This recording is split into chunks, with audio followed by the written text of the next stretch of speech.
Welcome back to the deep dive. If you're here, you want to get a handle on complex topics efficiently, and that's what we aim for. Yep, we dive into the sources, the articles, the research. And pull out the essentials.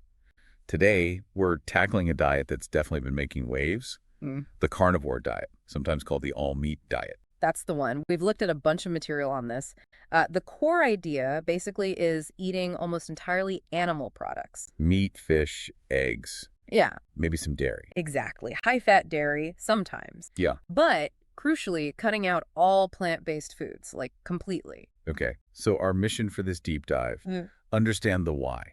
What are the supposed benefits? How do people actually do it? And we should touch on the celebrity side too, the endorsements. Plus, how it might fit with goals like building muscle or losing fat. Right. So let's jump in. What are the big benefits people are claiming they get from going full carnivore? Well, weight loss is probably the one you hear most often. Okay, how does that supposedly work? A couple of things seem to be at play. First, protein and fat from animal sources. They're very satiating. You feel fuller, longer. So you just naturally eat less overall. That's the idea. Yeah. Fewer total calories without, feeling deprived. And second, getting rid of carbs can really stabilize blood sugar for some people. Less fluctuation. Which can also impact appetite and fat storage. Yeah, exactly. That's the theory. Okay, weight loss. What else? I've heard people talk about like mental clarity, feeling sharper. Yes, that's another big one. The claim is improved focus, less brain fog. And the thinking behind that. It likely relates to ketones. When you cut carbs that low, your body starts burning fat for energy, producing ketones. Uh-huh. And the brain can actually run really well on ketones, maybe even more efficiently for some folks than on glucose from carbs. So that switch in fuel source might be the reason for that clearer feeling. Interesting. So the brain adapts, because moving away from the mental side. Physically, what about inflammation? That seems to be a huge topic in health generally. It really is. And reducing inflammation is a key argument for the carnivore diet. How so? By cutting out plants. Yeah, the rationale is that certain compounds in plants, things like lectins, oxalates, maybe even fiber for some people, can potentially trigger inflammation or digestive issues. So take those out and inflammation goes down. For some individuals, that seems to be the case. People with autoimmune conditions sometimes report significant improvements, suggesting that removing potential plant-based triggers helps calm their system, but it's very individual. Right. Not everyone reacts negatively to plants, obviously, but it's a potential factor for those who do. Precisely. Okay, on a maybe more practical level, Sure. limiting your food choices that much, does it make life simpler? Meal planning, shopping. Oh, absolutely. That's a definite perk for many people. Forget wandering the produce aisle or figuring out complex recipes. Your shopping list gets pretty short, I imagine. Very straightforward. Meat counter, maybe fish, eggs, done. Meal prep can become much easier to grill a steak, fry some eggs. It appeals to people who want simplicity. I can see that. But the big question that always comes up with restrictive diets, Mm. are you getting enough nutrients if you cut out all plants? That's a critical point and a valid concern.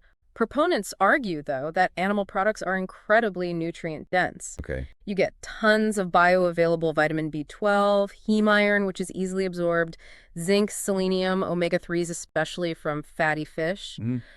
The argument is that a well-planned carnivore diet, focusing on variety, like different types of meat, organ meats, fish, eggs, can actually cover your nutritional bases without needing supplements. So variety is key within the animal kingdom then, not just muscle meat. Absolutely. Organ meats, for instance, are packed with nutrients often lacking elsewhere. Gotcha. What about athletes or people who are really active? Any reported benefits for recovery?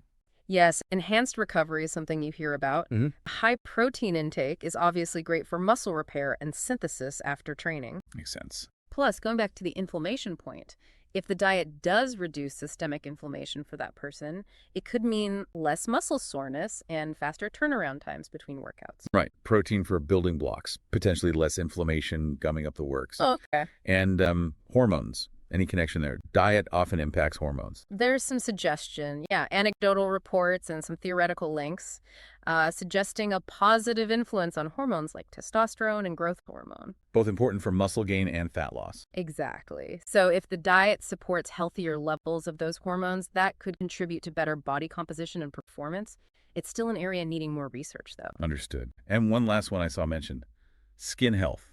Any truth to that? Some people do report clearer skin, Less acne, maybe improvements in conditions like eczema or psoriasis. And the thinking there is similar to the inflammation point, removing potential triggers. Pretty much. Eliminating potential food allergens or inflammatory compounds found in a more varied diet might lead to better skin for certain individuals.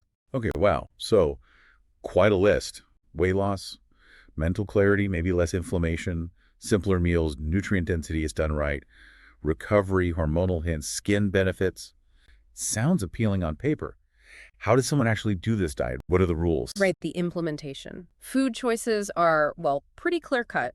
Primarily meat, beef, pork, lamb, poultry are all staples. Any kind of meat. Generally, yes. Fatty cuts are often encouraged for energy. Then fish, especially fatty ones like salmon, mackerel, sardines for those omega-3s. Okay. Eggs are usually a big component too, whole eggs. And then, as we mentioned, some people include limited high-fat dairy, think butter, hard cheeses. Others avoid dairy completely. So there's some variation even within the diet? A little bit, yeah, based on tolerance and preference. But the core is always meat, fish, eggs, no plants. Now, if someone's eating, a standard diet now, Mm-hmm. should they just switch overnight? Cold turkey? Or perhaps cold steak? Huh. Probably not the best idea for most people. Gradual transition is often recommended. How would that look? Maybe start by slowly reducing carbs week by week, phasing out grains, then sugars, then maybe starchy vegetables, while at the same time increasing your intake of meat and healthy fats. Give the body time to adapt to burning fat instead of carbs. Exactly. It can lessen potential side effects, sometimes called the keto flu, or adaptation symptoms like fatigue or headaches. Makes sense. Yeah. What about hydration and electrolytes? Does that change much? Oh, definitely. When you cut carbs drastically, your body tends to shed water, and with it, electrolytes. Like sodium. Sodium, potassium, magnesium, they're crucial. So staying well hydrated is key, and many people on carnivore find they need to consciously add more salt to their food or even supplement electrolytes, especially early on. Right, because you're not getting them from fruits and vegetables anymore. Precisely. It's something to be mindful of. Okay. And maybe the most important piece of advice, regardless of the diet. Listen to your body. Absolutely number one. Yeah. How do you feel? Energy levels, digestion, sleep.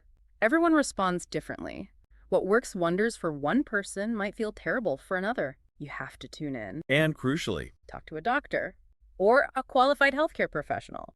Before making such a radical dietary shift, especially one this restrictive, getting professional guidance is essential. They know your health history. cannot stress that enough. Personalized advice is key. Okay, let's shift slightly. A common goal for people is building muscle while losing fat, kind of the holy grail. How does carnivore fit or not fit with that? It's a tricky balance on any diet, right? Recomposition. Mm-hmm. On carnivore, the principle isn't wildly different. You generally need adequate protein and sufficient calories. So you can't just slash calories and expect to build muscle, even with all that meat. Unlikely. For muscle growth, you typically need a slight caloric surplus, or at least maintenance calories, combined with enough protein to fuel muscle protein synthesis. And what's enough protein, generally considered? The research suggests a range, usually somewhere between, say, 1.2 to maybe 2.2 grams of protein per kilogram of body weight per day. It depends on your activity level, your goals. So on carnivore, you'd aim for that range through meat, fish, eggs. Correct. The high protein content of the diet makes hitting those targets relatively easy, which is one potential advantage for muscle gain. The challenge is managing overall calories to support muscle growth while still encouraging fat loss, maybe through that slight surplus or by cycling calories. So it still requires careful management. You have to track things. Yeah, just eating intuitively might not cut it if you have specific body composition goals. Monitoring intake and adjusting based on progress is usually necessary. It's not magic. The principles of energy balance and protein intake still apply. Right. The underlying physiology doesn't just disappear. Oh, Okay. Let's talk about why this diet is so, visible now. Celebrity endorsements seem huge here. Oh, undeniably. When big names start talking about something, it gets attention. Simple as that.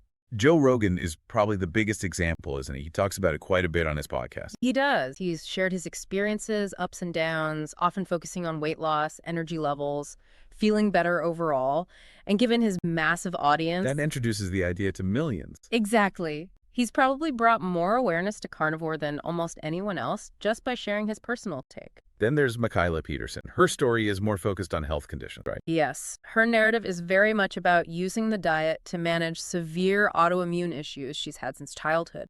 She credits it with dramatic improvements in her health. And those personal health transformation stories can be really powerful for people facing similar struggles. Incredibly powerful. They offer hope, an alternative path. Her advocacy comes from a very personal place. And we should also mention Dr. Sean Baker. He seems like a central figure. Definitely. Dr. Baker, an orthopedic surgeon and athlete, is a very vocal proponent. He wrote a book on it, promotes it heavily for health, performance, longevity.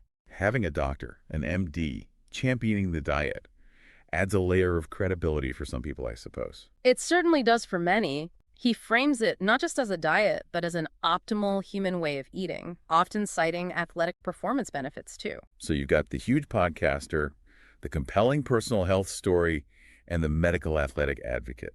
It's a potent mix for raising awareness. Absolutely. These endorsements have played a massive role in moving carnivore from a fringe idea into a more mainstream conversation. Okay, so before we wrap this deep dive up, let's just quickly circle back on the key considerations, the caveats. Super important. First and foremost, this is a very restrictive diet. It eliminates entire food groups that are generally considered healthy by mainstream nutrition science. It's not a balanced diet in the traditional sense. Not at all. And as we've said, how people respond varies massively. Genetics, gut health, pre-existing conditions, it all plays a role. What works for Joe Rogan or Mikhaila Peterson might not work for you.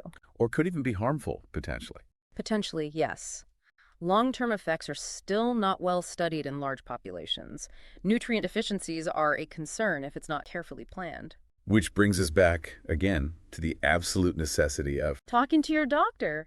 Seriously, get professional, personalized advice, run tests, make sure it's appropriate and safe for your specific health situation before even considering it. couldn't agree more. Okay, so let's try and summarize what we've dug into today. Sounds good. The carnivore diet. Fundamentally about eating animal products, exclusively meat, fish, eggs, maybe some dairy, no plants. Right. Reported benefits often include weight loss, perhaps better mental clarity, reduced inflammation for some, simply meal prep. Nutrient density is claimed if done right with variety, potential pluses for recovery, hormones, maybe skin. Implementation means focusing on those core foods, maybe transitioning gradually, and definitely paying attention to hydration and electrolytes. For muscle gain and fat loss, protein is key, but calorie management still matters. It's not automatic. And its recent popularity surge is heavily linked to figures like Joe Rogan, Mikhaila Peterson, and Dr. Sean Baker sharing their experiences. But, and it's a big but, it's highly restrictive, individual results vary wildly, and professional medical guidance is absolutely crucial before diving in. That sums it up pretty well. We've covered the core concepts, the claims, the practicalities, and the context based on the info we had. Which leaves us with a final thought for everyone listening. Considering the reported benefits and the serious restrictions of the carnivore diet, what other ways of eating might offer some similar advantages? Maybe less inflammation, better blood sugar control, but with potentially fewer limitations or risks.